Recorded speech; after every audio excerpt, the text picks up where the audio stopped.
Yes, honey, you're so super beautiful. Quiet bala dato. Gabidyo ko di kayo. 1, 2, 3.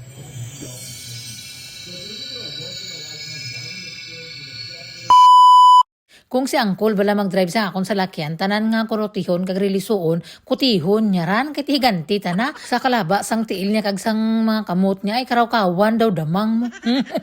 Ti si Antinyo kung si ako na yang mag-drive, ti pangbalik ko na naman na, it will take time for me kay kabalo naman kamay sa ako niya, nakulang ako sa baking powder, wala nagtubo, nagkudol.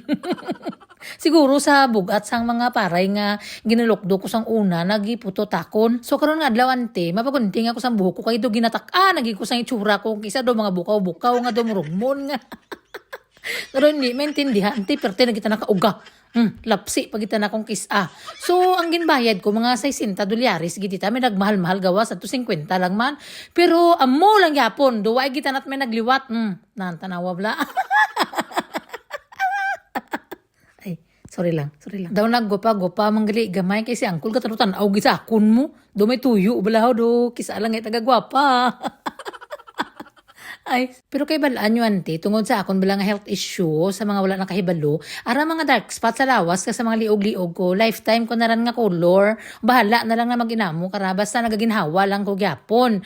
O, hindi ako pwede mag-color sang buhok, hindi ako pwede sang mga kulon-kulon, mga perfume, labi na sa mga isog-isog dira kay may allergic reaction ako, basi mag-anaphylaxis ako ba. Since nga na-diagnose ako, ay, dugid ako nag-itro testing. Mas maayo na lang tanaran nga organic, gid ba? Tubig na lang kaisa. Bisan ang sabon ko gani balik lang palmulib lang gidra. Hindi na pwede nga tong mga iban-iban da kay malingin ang ulo ko. Pagpuli ko sa balay tinatulugan gid ko timo, ang chef cook natulugan so gabi na ako nakabugtaw lapit na 7. Ang ugangan ko to gahulat na siguro. So gamay lang agin paspasan ko no si Angkol na nagluto sang iban so ging tiwasan ko na lang ning salad. Kay ako lang gid ang kabalo magluto sini kay kung sila magluto te daw gin tumbling nila ang kusina ko. Ay sus maana lang. Pagsugat namon sa mga bata ti pagpuli namo natulugan gid ako kay naglingin ang matyagan ko lalo na mga buhok-buhok na nagasanged-sanged sa mata ko te. Tapos hindi ko na makita kung din ko na butang salamin ko ay tuntutan na nga mata to kung din nagadtuman. Ang problema kung nawigit man, expire pa naman to, baraklan duman. Nakadanggit man niya ka, grasya si Angkol ba, may kababayan kami dito na Pilipina, gintagaan niya si Angkol kabulad, mga pusit, kagi ano pa dyan. Timpas isa akong kaunan ko siya kabahaw kay gabi-gabi ako nakamata ti gutom na gid ko samtang nagaluto ko ginatira ko tong adobo nga nga mussels ba. So karon na gabi wala kami sang rice tit so nagkutsara ag tinidor kami dedicated gid ini kay Auntie Marie kay para hindi na siya magugtas nga kinamot kami kay disgusting kuno ay maana ta na si Auntie Marie.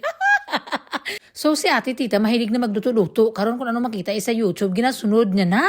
Gaugdas ko kang kisa kay damdamo sang hulugasan. Pero ti hambal sang tatay niya pagustuhin na para makatuon man ang bata. Para sa akon blang nga bata pa guluto-luto. Naku kundi na kamamana kuya kabuot. Nagkalapaso siya te. Benyay kuno initi. Amot kung tama bang mag-pronounce. So gingaya ini sa movie nga Princess and the Frog. At least ang bata ako tita nagatry na gitsubong ba. Pero ang kusina namon good luck na lang kita na.